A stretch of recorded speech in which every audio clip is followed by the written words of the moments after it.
Welcome to Audible Interlude, a G.I. Joe podcast. This is a special Q&A. I'm your host, Dave West, codename Phantom Troublemaker, and sitting to my left is... Take it away. It's your time. Dave's dad, who was roped into this. Codename Mongoose. And helping us out off to the side here, my competent assistant, codename Life Trooper, who you may or may not see in this video.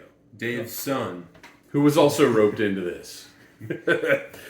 So, you are a retired lieutenant colonel. That's correct.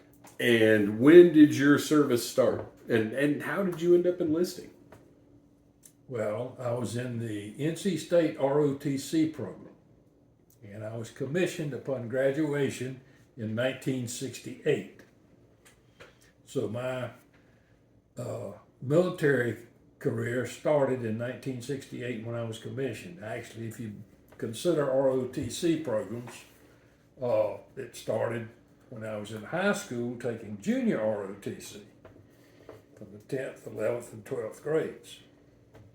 Then when I went to college, it was mandatory. The first 2 years were mandatory because NC State was a land-grant university, and all males had to take the first 2 years of ROTC.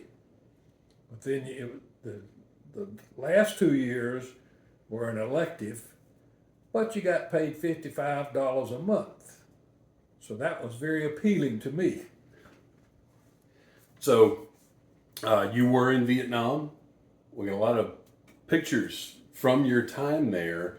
How long were you there and what were you doing? Well, I was there from 70 to 71 for about 6 months. And I was a platoon leader of the 1st Platoon, which was a vertical construction platoon, and B Company, 92nd Engineer Battalion, and headquartered in Long Binh, Vietnam. And we've got to do a little follow-up here because you have been providing us your thoughts, your perspective on the G.I. Joe file cards. It's been a very popular segment on the show called Rank and File Card.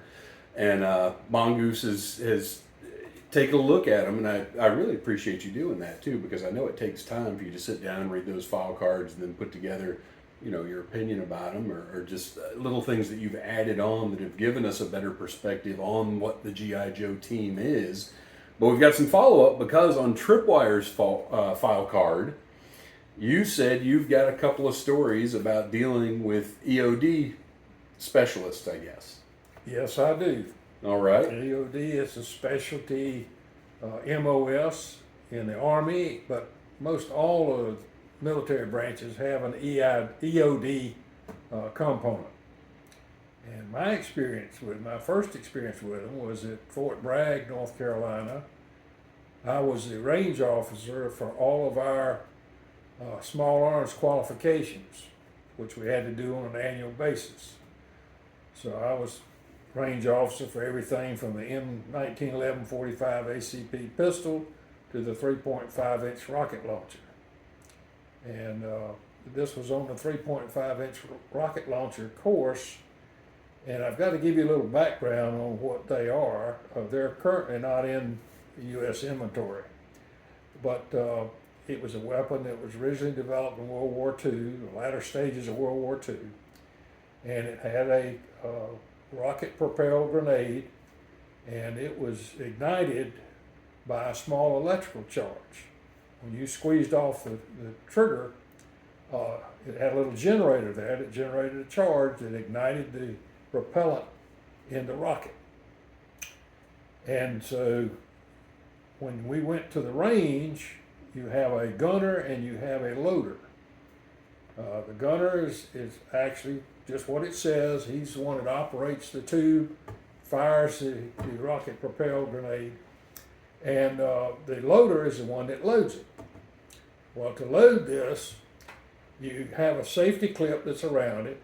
They have to remove the safety clip and insert it into the rear of the tube, and then tap the gunner on the head, on his helmet, to indicate that it's loaded and ready to fire. Like you've seen in old movies and stuff. Like that's Probably, if you've seen it in old movies, same thing. That's a standard procedure. Well, when it's ready to fire, then it's up to the gunner to have the aim and to fire whenever he's got the target in his sights.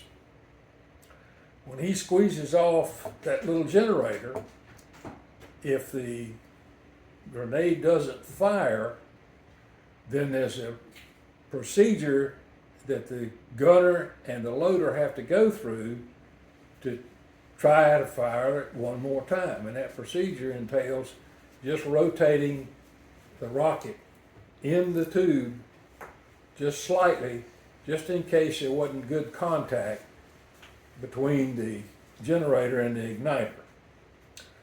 And then they go through the sequence of firing again. If it doesn't go off that time, then they have to declare a misfire. And in that situation, the range officer has to clear the range of all the other gunners and loaders except for the one that had the misfire. And the range officer has to go down and extract the rocket from the tube, put the safety clip back on the rocket, take it back over to a sump that's a concrete sump with a hole in it, and put it down in there, and you have to call EOD personnel to come and explode that rocket. And that was my first experience with them, coming to take care of that rocket. Now, when you first get started, one of the things you want to demonstrate, particularly to new gunners and loaders teams, is we took a wooden crate, shipping crate, and put it behind the 3.5-inch rocket launcher and fired around, and it obliterated that shipping crate. And we did just that. the exhaust Yeah. from it, not even the Right, rocket. that's correct. And we did that to demonstrate to the people not to get behind that tube, because it can make a bad injury on you when you fire it. But that was my first experience with an EOD team. And they came out and blew it in place. I couldn't restart our qualifications on the 3.5-inch rocket launcher until we took care of that dud round. But once they blew it in place, of course we got everybody far away from it, and then they blew it in place in that sump, and then we resumed our qualifications on the 3.5-inch rocket launcher. The second time I got exposed to them was in Vietnam. It was on my second perimeter patrol. I was leading a patrol, and lieutenants came up about every 6 weeks for patrol duty. You had to lead a patrol out. And mainly we looked for tripwires, tunnels, anything that looked like there might be some activity going on that might threaten our perimeter defenses. And on this patrol, we found a tunnel complex, and we weren't allowed to go into the tunnel complex ourselves. We had to call tunnel rats to do that. And you probably heard a lot about tunnel rats in Vietnam. Well, real quick side note, there's a G.I. Joe character, codenamed Tunnel Rat, and he is based on Larry Hama, who wrote all of those file cards and all the comic books and everything. Okay, good side note. So we know, we are familiar with tunnel rats. Well, the tunnel rats came out. We had to secure the area until the tunnel rats arrived. Well, we had to secure the area the whole time they were there. And the tunnel rats went down and found some weapons caches and all, but mainly what they look for, and the reason that they go down in them is to see if they can get any maps or any kind of intelligence information. And we didn't hear that they'd found any in there, but they did find some weapons caches in there and some food stored there and all. It wasn't a very large tunnel complex, and our assumption was that it was the beginnings of one and might have been expanded at some time in the future. Well, once the tunnel rats cleared it and cleared all the booby traps and all, then we had to call the EOD personnel. Actually, they had come up pretty much with the tunnel rats. And they go in and they set explosives and they blew the tunnel. And that was their job. And it made, it was quite a bit more explosive involved than just blowing up that rocket propelled grenade from the 3.5-inch rocket launcher. It didn't look much to get it set off. But that was my two experiences firsthand with EOD personnel. So, after how long was your career with the military? I spent a total of 28 years combined on active duty with the Army, and 8 years in the North Carolina National Guard, and the remainder of the time with the Army Reserve. And that's obviously there's a lot there that you can't really discuss, and we won't get into that. But we just wanted to set the stage for Mongoose's background, which we do have that Mongoose file card coming soon to audiblearmy.com. All right, well, I think if you're up for a couple of activities, we want to get your thoughts on a few different things. Life Trooper, if you could bring up the first vehicle, and if they come up out of order, that's fine. We'll work around it. It won't be a big deal. What I'd like to do, and you may not have a memory of some of these things, and if you don't, that's okay. I don't remember some of the stuff he bought a week ago. So I'll be very impressed if you have specific memories of like 3 of these things. But we're going to show you some images of some G.I. Joe vehicles and other things. And I just want to see if you have any recollection of back in the day when you were buying these things for me, because some of my favorite memories are sitting down with you and you explaining to me what it was based on, how it was similar to actual military, vehicles, planes, whatever the case may be. All right, what have you got first? Vehicle No, that would be the last one. If it's too cartoonish, I may have difficulty. And that's fine because we'll see. Okay. The first one you can. And this will come up on the screen for the people watching, so they know what you're looking at right now. That looks like, of course, it's a real busy picture. Well, they are. But it looks like a couple of helicopters have come down. The helicopters I'm familiar with and flew in my career were, it was an OH-58 and it was codenamed Kiwa. And you may or may not know, most of the helicopters in the Army are named after Indian tribes. The other one that I was most familiar with and flew in quite a lot was the UH-1 Iroquois. And they're both used in various roles.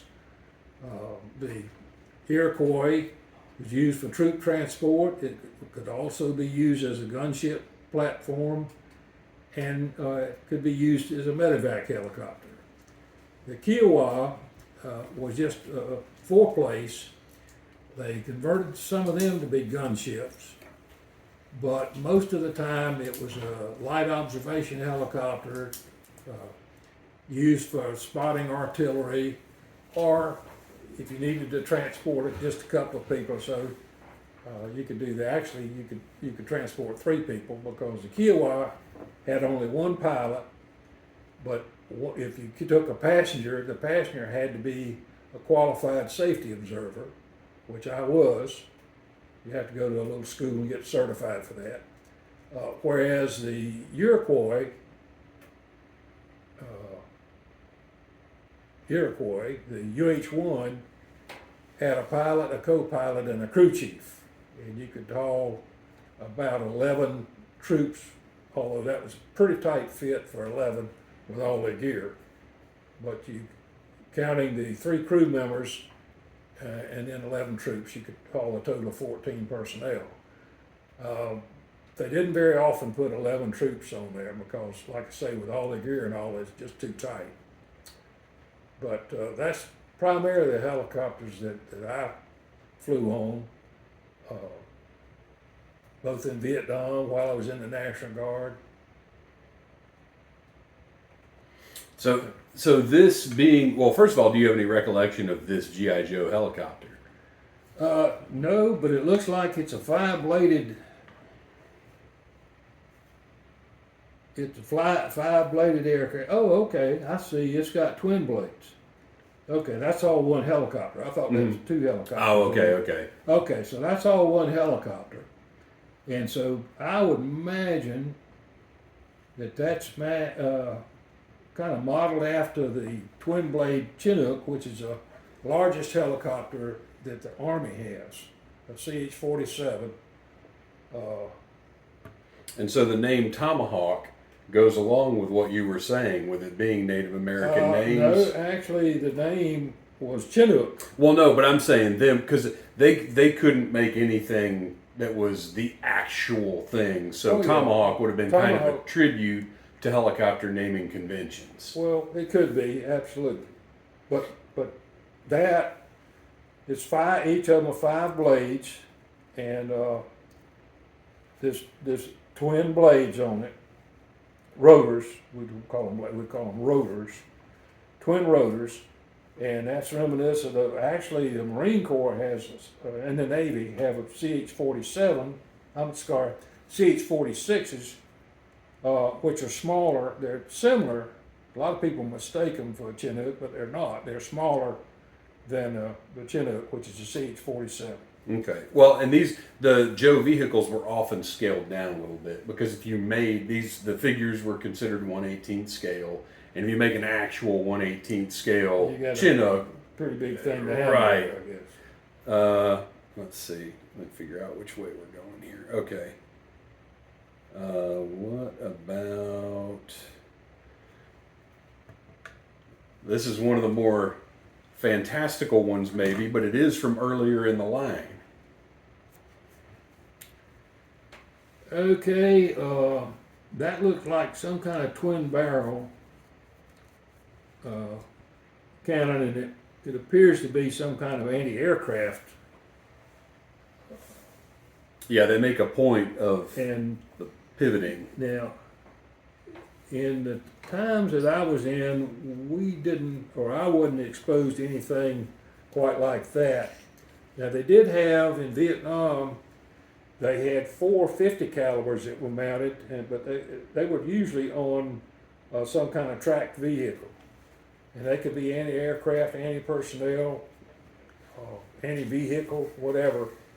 But it was 4 quad 50 is what they called it. Okay. Now these look like it might have been modeled after some World War II twin 40 millimeter anti-aircraft guns that mostly you saw mounted on surface ships. They may have had some on shore batteries, but I don't know that they did for sure. But in fact, the battleship North Carolina, which is here in Wilmington, you can actually see real twin 40 millimeter anti-aircraft guns on it. Well, and this one was designed to be towed by their jeeps, their tanks, or whatever. Yep, that's a towed weapon, and you can tell by, well, the fact it's got the wheels, single set of wheels, and these two will collapse together and they hook into a special tow bar on a vehicle. Usually you would have to tow that with at least a 2.5 ton, more than likely a 5-ton truck. Okay. All right. Let's see what we got next. All right, this is a fun one. Did you ever have the opportunity to use any hang gliders while you were in the Army? No, and I wouldn't have used them. So they did. This is a funny one. The only thing that could have any relation to is on the Special Operations Forces. Not while I was in Vietnam, but later on, Special Operations Forces had specially designed parachutes that were more steerable and kind of like gliders. maybe similar to something like this. And they use those, whereas your standard parachute that the airborne used was not really that steerable. And but that's the only thing this could really relate to in my mind. I had the G.I. Joe version of this because, of course, they released a G.I. Joe version and a Cobra version because the only difference was the colors, and the figures were just repaints of other figures. So this was a very cost-effective item. But I had the G.I. Joe glider, and I think it got one flight before it because it was made of foam. It was a thin foam. Oh, yeah. And there aren't many of those surviving today. Probably wasn't that pretty a flight either. No, it was not. All right, let's see. Okay, now this is one of the ones that I have fond memories of. Okay, that's twin tail, and it looks like it may be equipped with swept wings, and if that's the case, that would have been modeled after the F-14 Tomcat, which was a Navy aircraft, and Marine. The Marine had some too, but primarily Navy. And speaking of that F-14 Tomcat, your Uncle Larry, who was in the Navy, and he was an aviation electronics mate, and the last component he was working on before he got out of the Navy was a Phoenix missile system for the F-14 Tomcat. And that was a missile system that you could shoot down an aircraft a little over 100 miles away. Good gosh. So this is similar to, if not what's in Top Gun, is that correct? What was in the original Top Gun? The original, right, not the new one. Yeah. Well, it was in the new one that last thing yeah. was left over. Yeah, revived. But all the F-14 Tomcats have been retired. It was a fairly costly aircraft, required maintenance. The cost per flight hour is pretty high on them, but it was a very effective aircraft. What replaced it? The F-18 was the first replacement, and then the more modern version of the F-18 is called the, what's the nickname for that thing? But it was replaced by the F-18 Hornet, and now they've got the Super Hornet, which has replaced the F-18s. And the Super Hornet is much more capable, and that's the one currently in use. Okay. All right. By the Navy and Marine Corps.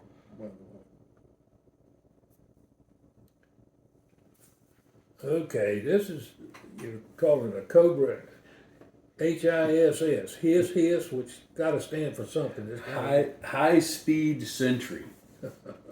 Okay, and it's a tracked vehicle, and the design of it is non-typical of anything the military ever had. Sure. Except the fact it's tracked and it's got twin cannons of some kind on it. It could be any number of small tracked vehicles, small or light tanks maybe. So that was the first bad guy tank, and it was meant to be a little more fantastical and a little more menacing looking, because they want you to look at that and know that's a bad guy vehicle. Okay. Well, that snout on it makes it look kind of odd. Now this is also a bad guy vehicle, but I think has a little more basis in reality. Yeah, this is what's called a Cobra Rattler, and that looked like that might be modeled after the Warthog, which I think everybody's familiar with, and the Air Force is trying to phase it out. But that was one of the most effective ground support aircraft that the U.S. has ever had. Actually, probably the most effective anyone in the world has ever had. The Soviets they developed a A-25, I think, is their designation, and I don't know what they'll call it, a Foxbat, a Foxhound, or something like that. I don't know what they call it, but it's an A-25, and that was their primarily ground support weapon, but it had some, it wasn't as good a ground support weapon as the A-10 Warthog. And one of the reasons is the A-10 Warthog, the engines sit high up on the fuselage where it wouldn't be as susceptible to ground fire. The cockpit is protected by titanium shielding, which protects the pilot. And there's stories about groundhogs coming in. In fact, it's one of the famous one. It was a female pilot. I said groundhog. We'll get to the G.I. Joe groundhog later. Yeah, it's not a groundhog. It's a warthog. Anyway, one of the famous ones, and you can probably Google it and find it for yourselves, but it's one that got shot up, and to see it on the ground, you wouldn't think it would fly, but this female Air Force pilot got it back to base and landed. And so that was a very interesting thing, but it's worth looking up and reading the story about that. Another thing about the Warthog that a lot of people probably don't realize, but if you look at one with the wheels retracted, they still were protruding below the wings and the front of the fuselage. The front wheel protruded a little bit below the fuselage. Same thing with the rear wheels, a little bit below the wings. The reason for that was because the A-10 Warthog was so susceptible to ground fire. By the way, it also had twin control systems. So if one got knocked out, you may have the other one to back you up. But that's beside the point. But the reason for the wheels extending below the wings and below the front of the fuselage is there was a good chance that hydraulics, which raised and lowered the landing gear, could be damaged and it would not work. But they could still land the aircraft with minimal damage because the wheels protruded below the wings and the front of the fuselage. I bet you didn't know that. No, I didn't know that. Okay. All right, excellent. Let's see here. We'll save that one for last. We'll get one more Cobra item in here.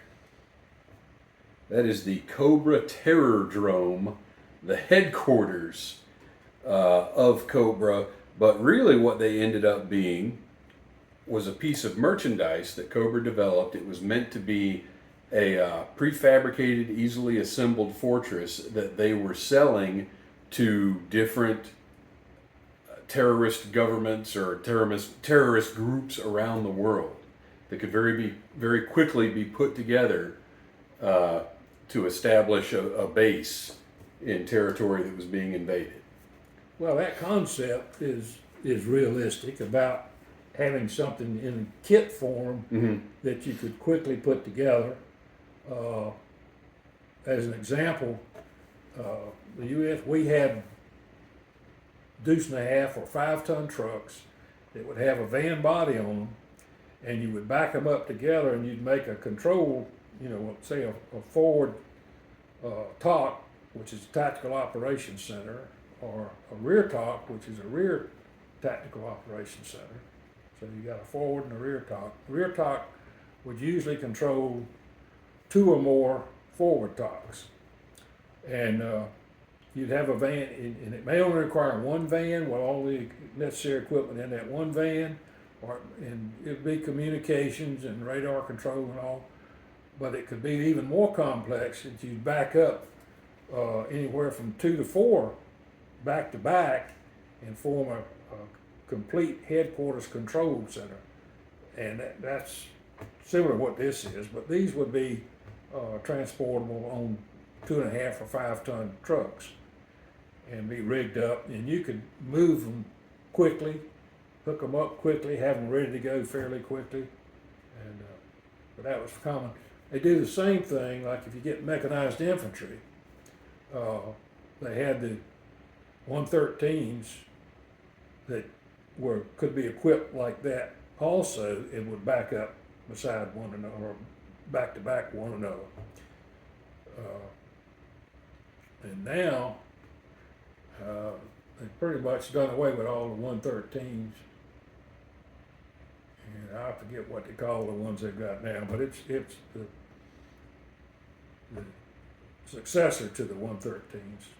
So this is a pretty reasonable concept, just kind of taken Yeah, to the an concept extreme. is, this is, the way this is laid out and all is kind of farcical, but, Right. you know, It makes a after good all, it is a cartoon. right. Makes a good toy. Yeah. All right, so here's our last one, and I feel pretty confident you'll remember this one. Yeah, that's the famous G.I. Joe aircraft carrier, and you had one of these. I did have one of You those. got it for Christmas, I did. and old Dad had to sit up late that night after you'd gone to bed and put that sucker together. Oh, is that? I see. I don't remember that. No, you were in fast asleep. Well, yeah, I guess that's the reason I don't remember that. So, clearly you remember that Yeah. project. I told your mother, I said, we should have just left this alone and let him try to put it together himself. He wouldn't have been able to put that together. I don't remember how old you, about 10 maybe. This was 1985, so I would have been 9. Well, close. Yeah. And but that was a bitch to put together. So it ended up living underneath something else you put together, those train tables Oh that yeah, were up in the bonus room. yeah. I had a pretty neat train layout in our bonus room over the garage. I mean, it was a complex one. You know, a bunch of 4x8 sheets put together. And it turned out that it was a good command center if you played under it. That's and right. Made the proper drawings on the legs and everything Yes. for Star Wars. Oh no, it was G.I. Joe. Oh, you It was did G.I. Joe? Oh yes, Well, yes. I thought there was some Star Wars involved in that too. So as you do you I mean you recall putting this together, but do you recall any specifics, thinking about like, oh well, this part makes sense here, these things like as you were assembling it? No, the specific thing I was thinking about is why did we buy this? We could have gotten so much more simpler toys. But this is one of the most legendary toys of all time. If it had not lived in a Georgia attic for many, many years, which I should have gone up there and gotten it long ago, long before. It was there for the taking. And it was, And then the heat destroyed it. Yeah, Because that ABS plastic, the hot cold, it would warp. it was all. But then again, you could have taken it out and set it on fire and videoed it and brought it out to a pool somewhere and had it sink. yeah. So yeah, that is not just for G.I. Joe fans, but I don't remember what we paid for it. It wasn't cheap for the time, and I'm sure nowadays, if they had something like that, it would be quite expensive. Something this because it was I think 7 feet long, and something this size now would be, I'd say, at least $1,200, and it retailed back then for under $100. Well, adjusted which for, was very expensive at the time. Adjusted for inflation, that might have been what it would cost. I can't remember what I adjusted for inflation to figure it out. It would be, I want to say it would be $570 now, something like that, if you just count inflation. Okay. But that's a collectible. there's more to. Inflated Well, now if you wanted to buy one of these now, if you want to get one in the box, you're probably talking $5,000. Oh, really? If you want to get one complete, If I'd have had any idea, you'd have never seen it again. well, no, you would have bought several. I might have, yeah. But But I didn't have where to keep them. But well, I that's had it, true. So they wouldn't have been worth much. Yeah, right. And so that would have been a problem too. All right, so that was our Joe memories. Life Trooper, you want to sort of make sure your phone's charge is good. So I've got something. This is not specifically military related, but we talked before we got going here about how I appreciate the way that you share information and the way that you're thorough. You like talking. You like telling a story, and I want to ask you, where did your sense of humor come from? Because I feel like you have always been an entertainer. You have always enjoyed telling stories, telling jokes, keeping people smiling and happy, and I feel like that's where I get it from. Where does that? Do you see that in yourself? Where do you? Obviously, you haven't been talking to your mother. Are you saying she doesn't find you entertaining? She's over there laughing. I don't know, just growing up, I guess.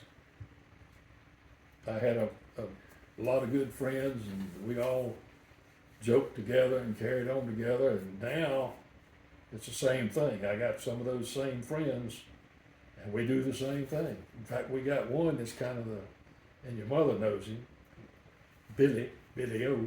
Okay. And he's a real jokester.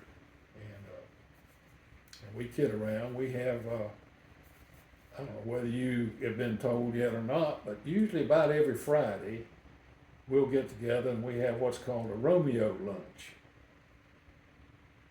You probably don't know what a Romeo lunch is. No, I don't. You may know sometime in your life. Okay. But Romeo is an acronym for Retired Old Men Eating Out. I hope to someday be in that position. And I may be 100 before I can retire, but hopefully I'll get there. We solve a lot of the world's problems on those I Fridays. bet. Yeah. I bet. Yeah. The world doesn't realize that we've solved the problem. Sure. But we solve them. Well, you've got to be delicate about it. You can't just throw all the answers out there at once. It would be chaos. No, we make them have to draw them out. They have to work to get the answers. That's right. Yeah. That's right. All right. Well, I just want to take another little sidetrack there. We've got one more visual aid. Okay, we're not going to start with that guy. The only activity here is I want you to tell me if you think this is a good guy or a bad guy. That's it. It's that simple. So we're going to start with this fella right here. Well, he looks like you, so he can't be that good. That is Colonel Hawk, at the time the field commander of G.I. Joe. I was going to say, he sounds like a G.I. and looks a little like a G.I. Joe guy, more so than a Cobra guy. All right. Next up. Now, that's got to be a Cobra guy. I mean, anybody wearing a patch over one eye. Obviously evil. Yeah. And which includes me at 3 years old. Plus that funky looking helmet he's wearing, too. Yeah, yeah, that is not U.S. Issue gear, nor is the cyborg arm. That is Major Blood, whose file card you actually reviewed. Oh, yeah. If you recall, he's the one that was a poet. Yeah, I remember seeing him before. I didn't remember he was a poet. All right. I'm not sure he'd know it that he's a poet. Oh, his were about that good, too. All right. There we go.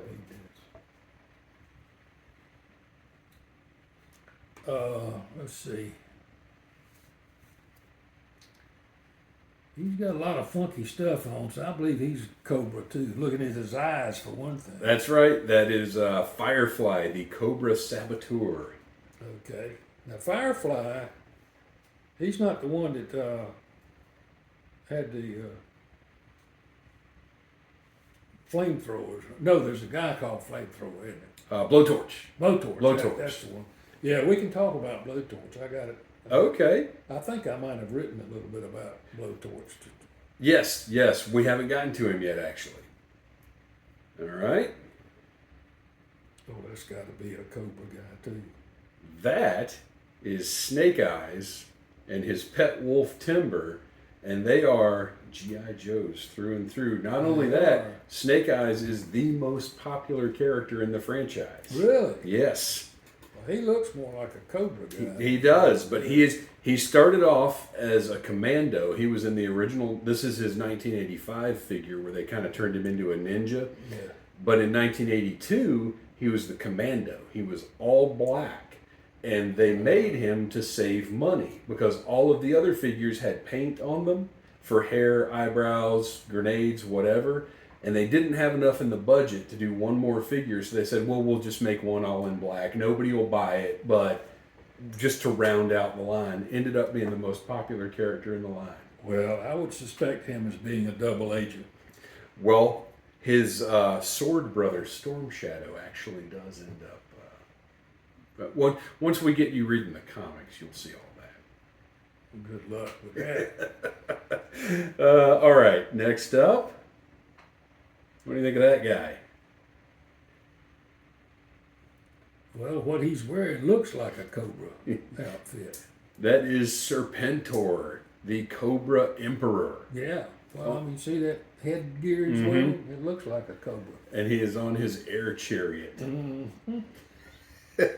What does that run off of fossil fuels? Yeah. Or is that electric? You know what? That's a good question. I don't know. We'll have to look into that. All right.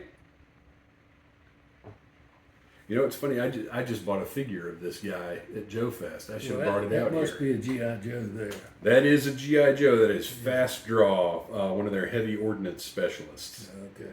Now, what do you think of his rig here? He'd have to be a pretty stout fellow to keep standing after he fires off one of those things. All right.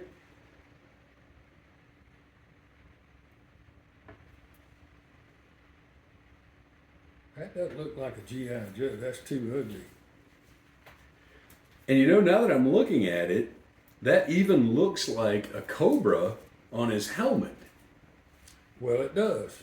But this is Char Royle, who is a G.I. Joe flamethrower operator. Okay. He is the successor to Blowtorch that you mentioned earlier. Because they would update. That does look. Well, look at the bug eyes he's got. I mean, he looks like a bad guy. He looks like a bad guy. This was your. This is the wrench thrown in the works. Yeah, I've always thought he looks like a bad guy, and this was after my time. I stopped in G.I. Joe around 1987, so I was not familiar with him until a few years ago. All right. Oh wait, there we go. Oh, that's not going to turn the way I want it to. So just kind of... I can look at it. Yeah. I can lean over sideways.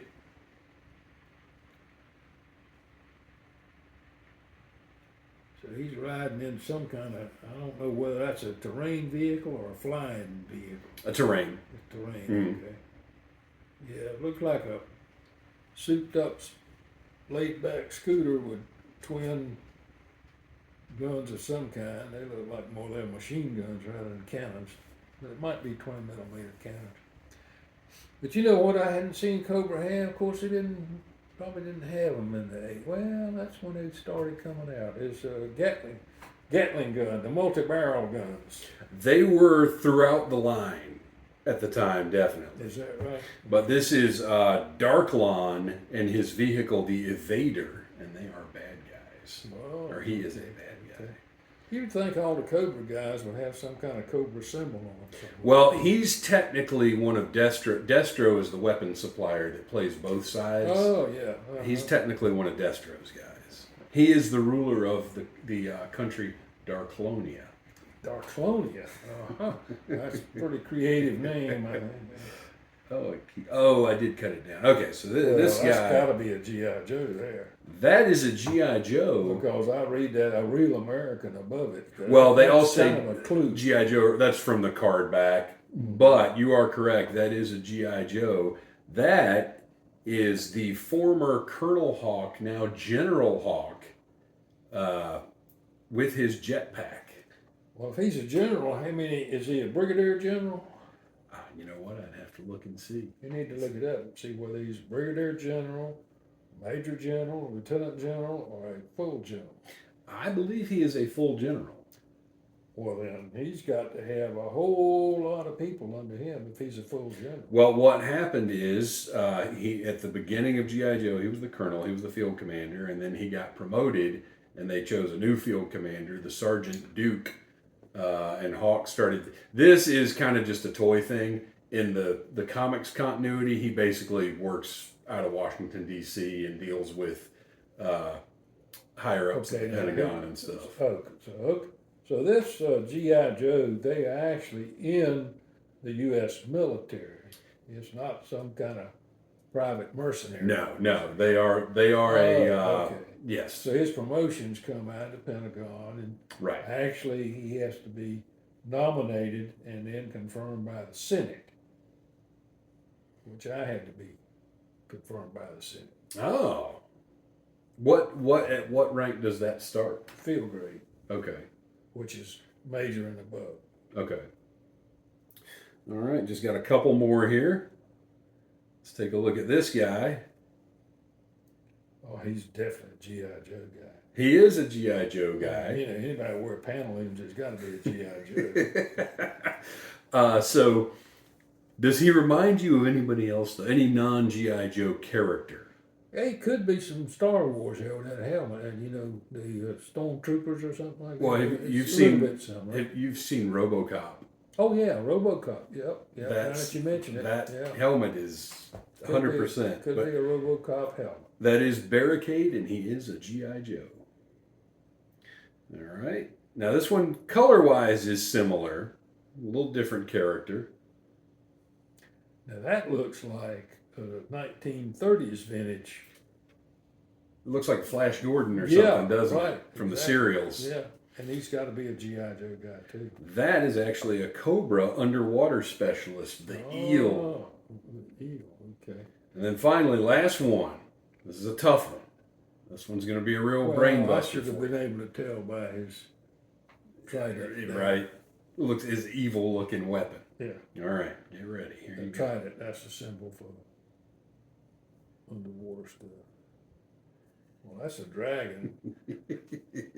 I don't think, let's see, bounty hunter battle suit. He's got outgrowths on his calves, powerful terror tail. Boy, and bulging eyeballs. He must be the pet for one of the Cobra people or something. He is an evil alien that came around the last year of the line when they were trying everything. And his name is Lobotomax. Loboto. He looks like he could have had a lobotomy at one time or another.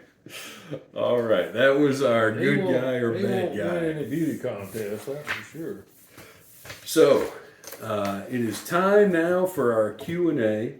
Our I questions. We already had that. No. This is from audiblearmy.com and from Audible Interlude Podcast on Instagram. We let our listeners submit questions, inquiries to Lieutenant Colonel Mongoose. We're going to start with Wreck Ship 85, and he asks, out of all the weaponry that you have had the chance to carry and fire, which one was your favorite to use? Well, back when I was in, they called it an M16. Now the current model is an M4. And that's the M16 is sort of the standard issue rifle for G.I. Joe. There's a laser rifle that's very common as well, but as far as the toys, the M16 was... We didn't have lasers back then. But the convention... I was authorized, the officers are authorized to carry the M1911 45 ACP pistol, which has been superseded by, well, first off, the 92 FS, and now the SIG. It's modeled after the SIG P320, but those last two are 9mm, whereas what I had was a 45 ACP, which is a more powerful round, but the weapon only held 7 rounds, whereas you get your 9mm, you can carry 15 or more rounds in magazines.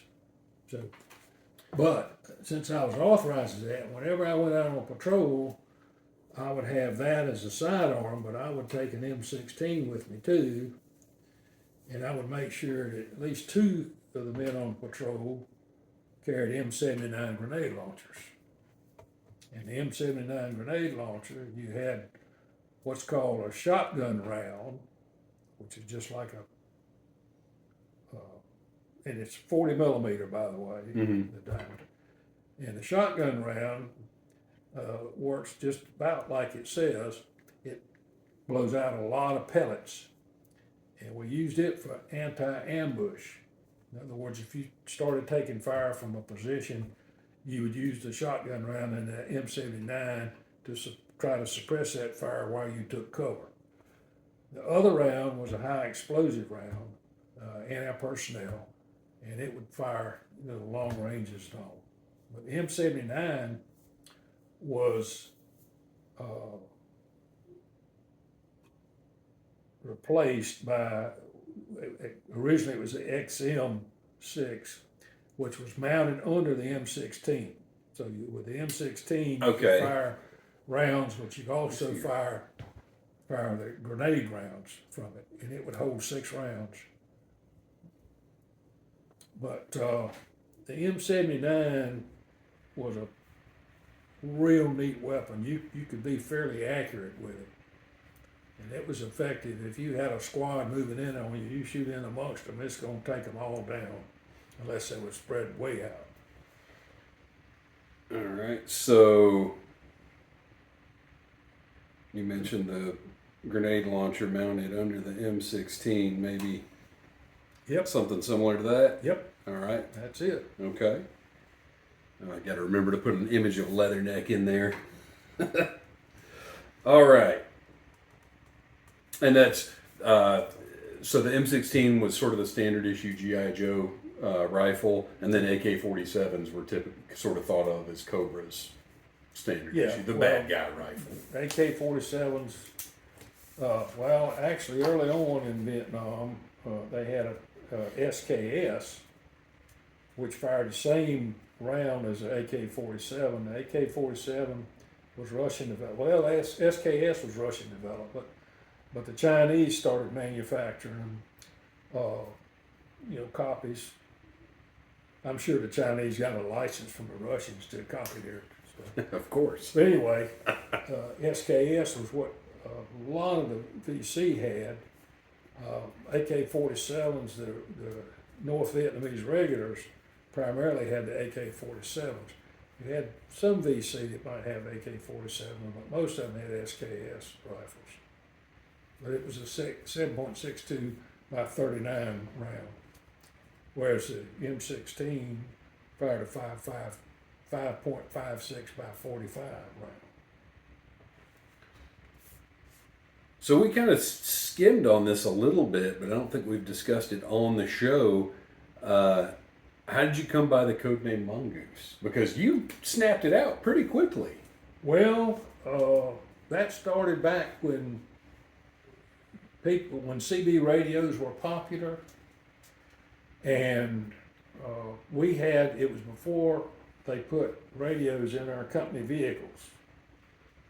And only way we could communicate with one another if we were close enough is with a CB radio. So we started buying our own CB radios. Plus, we could keep up. We'd had to do a lot of traveling anyway. But you wanted the truckers always would know where the police were and radar and everything else. So we would monitor those and know where they were going. Plus, when we were working in a remote location, we could use the CB radios to communicate with one another. So just about all of our people bought CB radios themselves. The company wouldn't buy them. Right. But we bought them to put in our company cars. And we had to come up with a moniker. And I was thinking, okay, what could it be? And about that time I had seen Ricky Tikki Tavi on TV, a cartoon type thing. Mm-hmm. And he had the Mongoose. And I said, well, I like that name, Mongoose. I'll just go by that. That's wild, because I thought you had just thought of, I didn't realize that this this handle had a legacy to it. Oh yeah. I thought you just picked it because Cobra is G.I. Joe's enemy. No, that wasn't. So that's a pretty incredible happenstance right there. That's great. That was just coincidental. Yeah. Okay, so this one comes from, and that was from Joey Gambrell. This next one comes from Mandalorian Jedi. And he always gives us these lengthy, drawn-out questions, and we love him for it. He's one of the best members of the Audible Army.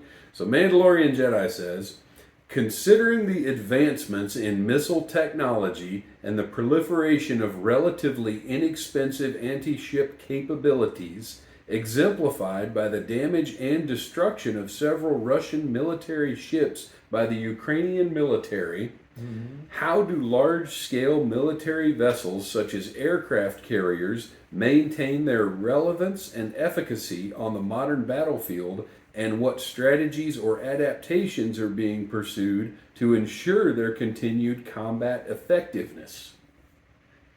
Well, that's something the Navy is having to deal with now.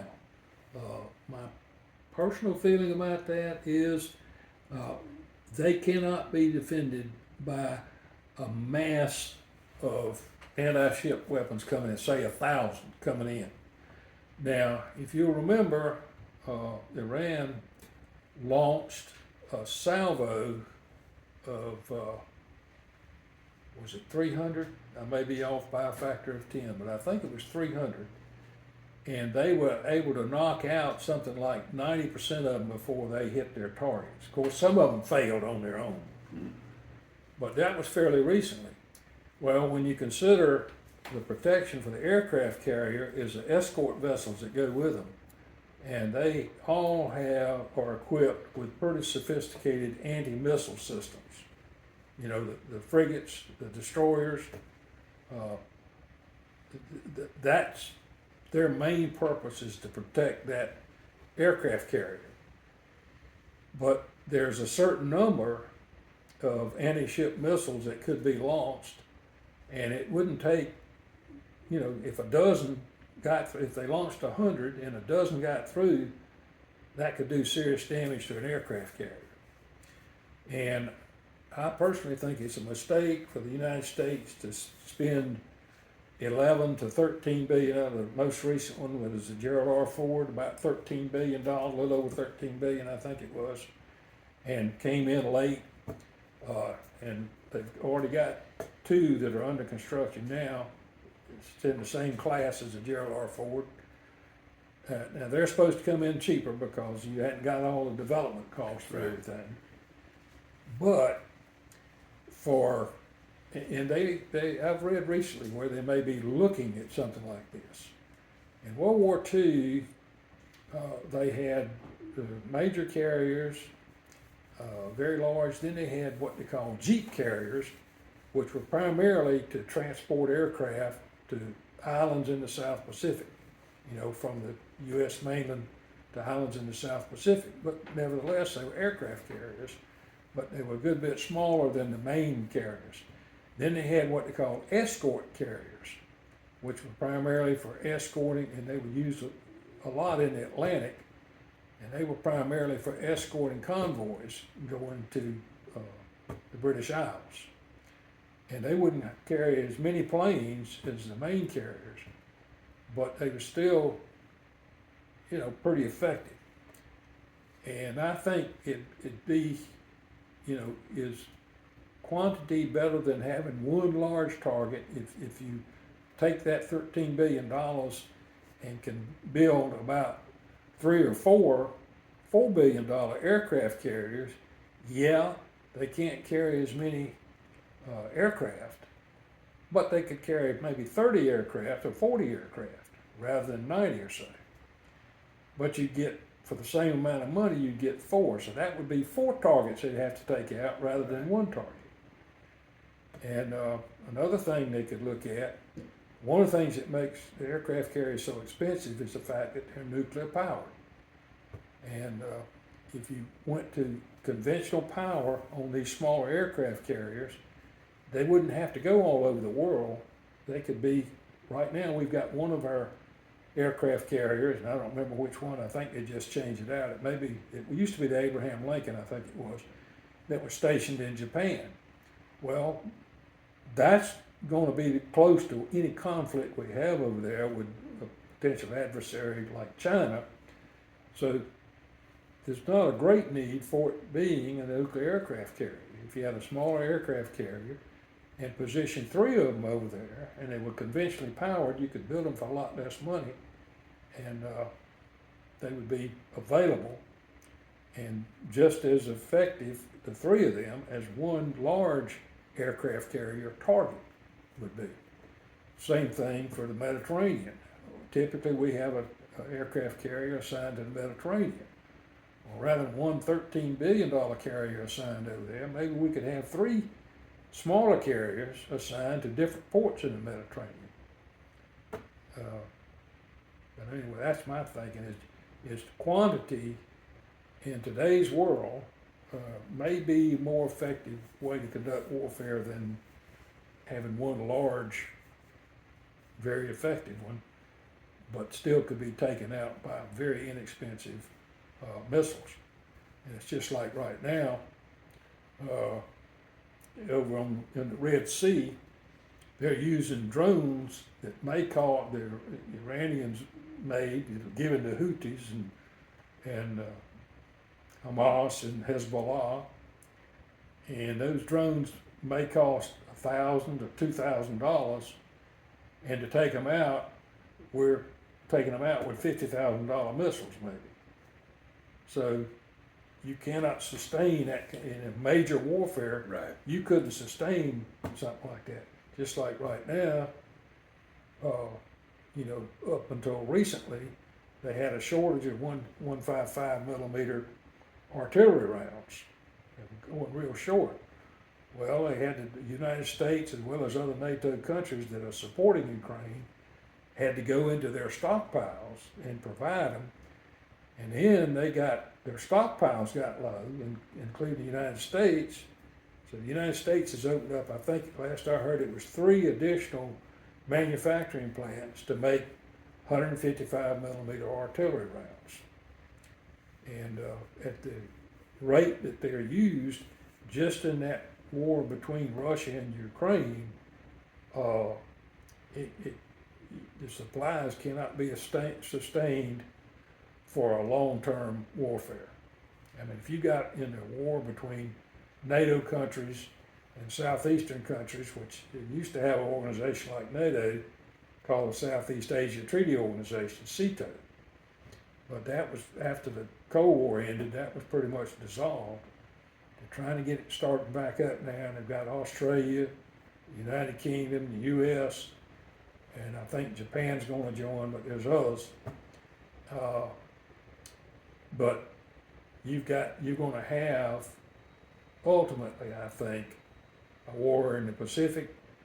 It's primarily China and allied countries surrounding China, and in Russia, they've threatened to go ahead and Putin's idea, if he lives long enough, is to reestablish the old Soviet Union. And he's going to try to pick the low-hanging fruit first. Ukraine was he's already invaded Georgia, taken over Georgia, which used to be called Soviet Georgia. Right. And he's gone into Ukraine. He took, 2014, he took Crimea, and without a whimper from the rest of the world, basically. And now he's trying to take over all of Ukraine. Once he does that, he's not going to stop. And next on the list is probably going to be Hungary or Poland. He's going to go after the Baltic states of Lithuania and Estonia and Latvia, which would be easy knockoffs, although they're members of NATO, so any attack on them is going to be an attack on everybody. So it's going to be a war of Russia against NATO. Russia's going to be supported strongly by China and Iran. So, it's a pretty tenuous situation going on right That was. Did that answer his question? I don't know. I believe it did. What was that question again? But he's got an additionally. Oh. Although I think you might have answered his additionally. Let me. No, you answered his additionally. Okay. All right. Our next one, David Finn says, if it's okay, can you ask the Lieutenant Colonel about his own view of Vietnam from boots on the ground experience? Did you have to do those walks in the jungle like in the movies? That seems very scary. Did it ever pop off and get crazy? And thank you for your service, sir. I didn't have to actually get into the jungle. The closest I got is I had patrol duties about, like I said earlier, every 6 weeks. And I had to take a patrol, and it would be from my platoon. And I would ask for volunteers, but I never had a problem with volunteers. And I would want the best guys, and particularly guys that this might have been their second tour in Vietnam, so they had the most experience. And I had a Sergeant E5 that it was his second tour in Vietnam, and I will always put him on the point for the patrol. And one of the patrols, he actually found a tripwire where if we'd have had a novice on the point, might not have found that tripwire, so we might have lost a couple of people if they hadn't found the tripwire. And of course, when we found the tripwire, we disarmed the explosive, and everything was fine after that. But those patrols, that's the closest I came, and we'd go out and be gone for 2 to 3 weeks, and we'd build an artillery fire base. And in one case, we built a forward area landing strip over near the Cambodian border. And usually when we'd go out there, the combat engineers would have come in first and done the rough clearing of the area for the forward area landing strip or the artillery fire base. And then we'd come in and do the finished grading and build the structures.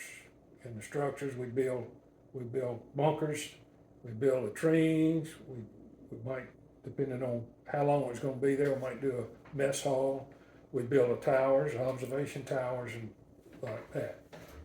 So we finish up on those. But when you were out there working, building these facilities, and primarily it was VC. I don't know that we ever ran into any North Vietnamese regulars where we were. We were in 3 Corps area, which Long Binh was about 50 kilometers from Saigon. But the VC would come if they saw something being built like the fire base or the landing strip, and they had a lot of interest in the landing strip. They would come in at night. During the daytime, you were fairly safe because you could call in all kinds of artillery or helicopter gunships or something like that. So it was a lot more risky during the day for them to do anything. So they usually leave you alone during the day. But then at night, they'd come in and they had these little old Chi-Com mortars that were, they'd launched. Theirs were, if I remember correctly, 80 millimeter. Ours were 81 millimeter. No, theirs were 82 millimeter because they could fire our 81 millimeter rounds, and the Chinese made 82 millimeter rounds from their mortars, but we couldn't fire their 82 millimeter rounds in our mortars. So that's a pretty smart thing they did there. But that was a Chinese deal. And they would usually come in and lob about 3 rounds into our camp at night. But that's one of the reasons we built, first things we built when we got on site was we built the bunkers that we could sleep in at night and build latrines. That was the first structures we built. But we slept in the bunkers at night, and we never had anybody killed. We've had some that got some shrapnel in their arm or leg or something because they ran out of the bunker to look at something, to look at it going on, which was not very bright. No. But that's the extent of what I ran into mostly is it had mortar rounds coming in at the night. And but we were fairly safe in our bunkers. Now, when I first went in country, the other lieutenant and I, vertical construction, he was second platoon leader, and we had a driver, and we were supposed to go recon a location for a new artillery fire base. And I'd only been in country a couple of weeks, and the second platoon leader had only been in country about 4 weeks. So we weren't that familiar with the terrain. And we'd done a map recon and went out in the Jeep with our Jeep driver. And of course, you go out, you're armed, you got your weapons ready and everything. But it was in the daytime, and where we were was fairly secure in the daytime. Just at night, you didn't want to be out at night, because the VC would come out the village. In the daytime, they were regular villagers, farming, whatever, even working on the American military base. But at night, some of them could be Viet Cong, and they created a lot of issues at night. Anyway, we got out, and coming back, we made a wrong turn and got kind of lost, and it was getting dark, and we were getting worried because it was getting dark, and we didn't really know where we were. And we went through this village, and it was just about dusk, and we got all kinds of looks, and we kept our eyes open, and we didn't keep our fingers on the trigger, but we kept our arms ready, armaments. And I had 45, and each of us had an M16 also. And we carried some hand grenades with us. But going through that village, we know maybe half the people watching us go through that village. And it was just us, 3 of us in a Jeep. Yeah. And we knew that some of them that were watching us go through were VC and curious to see what we were doing or where we were going to end up or anything. But we got on through there. We went on through maybe 35 miles an hour or so, which is pretty good speed going through one of those villages. And we got on down, and we started thinking, well, this is starting to look familiar here. Let's go down this way. And finally, we got to one of the entrances to Long Bend, and Long Bend base had a defensive perimeter. It was the largest logistics base in Vietnam, and it had a defensive perimeter that I don't know how many miles around it was total. But we got to one of the entrances to it, which they close up at night, and they guard it, and they're even more careful about who can get in and all. And we came up, and we got challenged and everything, and we explained our situation. Well, what are y'all doing out here? It's dark now. You shouldn't be out here. We know we shouldn't. We got lost, but we got in. We were happy to see something familiar coming in there. And but that was one of the scary things. And then one night, one of my men, our company had a certain area of the perimeter that we were responsible for, the defensive perimeter. And one of my men in my platoon was on guard duty this particular night, and we had starlight scopes back then. They're a lot better now. They show a lot more detail now. But back then, it would be a green background, and all you'd see would be a shadow or something. And we'd set up, we had the defensive perimeter. You had what we call flue gas, which was 55-gallon drums that were buried that had jelly gasoline in them. We could set those off. Mm-hmm. And you got in, and you had mines in a certain area, and then you'd had areas that you could go through the minefields. Had triple barbed wire set up, and we had noisemakers in the barbed wire, so if you wiggled the barbed wire in, it would make a noise. So you could detect them coming in, but they were pretty quiet most of the time. And then you, right up close to where your guards were, where their foxholes were and all, you had your final protective fires, which everything cut loose there, and we had claymore mines all set up there too. And Anyway, on the perimeter, we had set up white stakes every so often. And the guys that had starlight scopes were supposed to sweep from one white stake to the other, and they overlapped like that. And when they would sweep, with the starlight scopes, you could see something in the wire, if it was, particularly if it was moving. Now, if they were real still, it'd be hard to detect. And one of my guys had to be on a starlight scope, and he came down and just got to the white stake it was, and the white stake shows up real well in the starlight scope. He got to the white stake and started back and noticed something had changed. So he kept it right there watching, and he saw movement in the wire, in the concertina wire. And there was a sapper coming in, and of course, when you see that at night, you don't have to get clearance to fire, he can fire. Well, once he started firing, the whole world cut loose. Oh, wow. But the next morning, they went out, and it was a sapper that was trying to come in through the wire. And where... Now tell us what that is, sapper. Okay, that was VC, and they'd have explosives, and they'd have timers, and they would strip down to just some thongs or something, and have those explosives strapped to the underside here where they could, come in like so. And they would come up and set the explosives by a building and set a timer on it for maybe 2 hours later. And they might set them in our particular area, and we've got pictures in there where I stayed, was right next to where he was coming through the wire.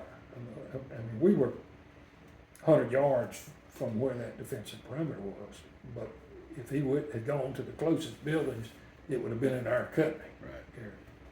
And they'll set the timer for maybe 2 hours or so, and say they don't have many explosives they were able to bring, they set them up in the building, and then they get him out back out of there and be gone. They'd be a mile or so away before it went off. Right.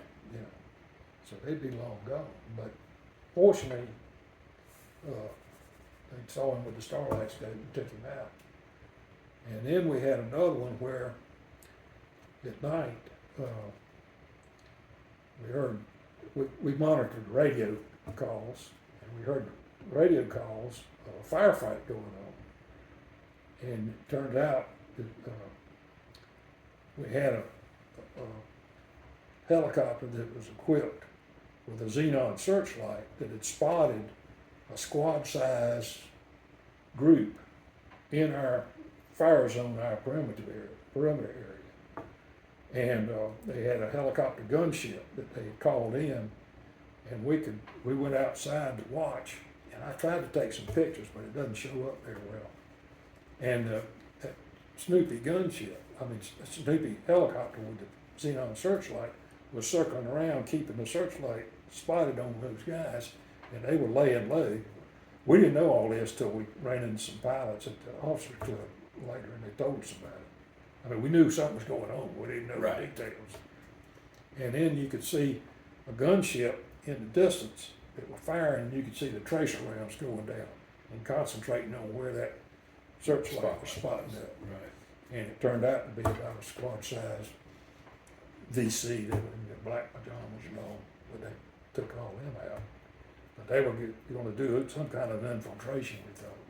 That was our assumption anyway. And let's see, what else did we do? It was made your blood pressure go up a little bit.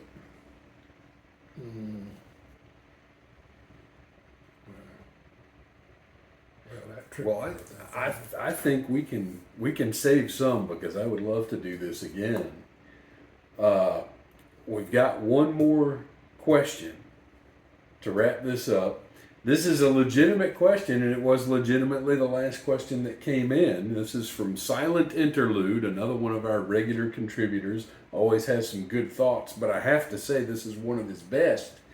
On a scale of 1 to 10, how proud are you of Dave?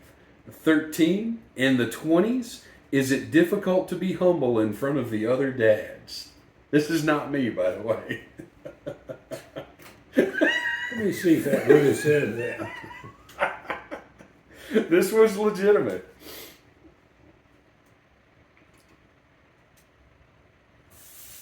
Well, I must say, I am. Yeah, that is legitimate. It, just like you read it. That's right. I thought Make you it were up. kind of ad-libbing something. No, no. No, I am real proud of him. He's done a good job. I think he's a hard worker and take care of his family real well. And you know, his broadcasting on these shows, I brag on him all the time. I don't know that any of my friends have ever seen it. You don't think they're big listeners? I don't think they're somehow. Well, they might be now. Well, they very well could be. Now, I have shown them pictures of you when you were doing the wrestling deal with as the Phantom Troublemaker with Right. the mask on and your purple shoes and all. Right. I've shown them pictures of that when I've told them, well, he used to be a wrestling announcer down there in Atlanta. Oh, really? Well, WWE? Well, not quite. Not quite that. Well, that wraps us up. Seriously, thank you for doing this. I knew this would be interesting, and it absolutely Well, we'll was. see. It absolutely was. So thank you for sitting down. That is all the time we've got for this episode.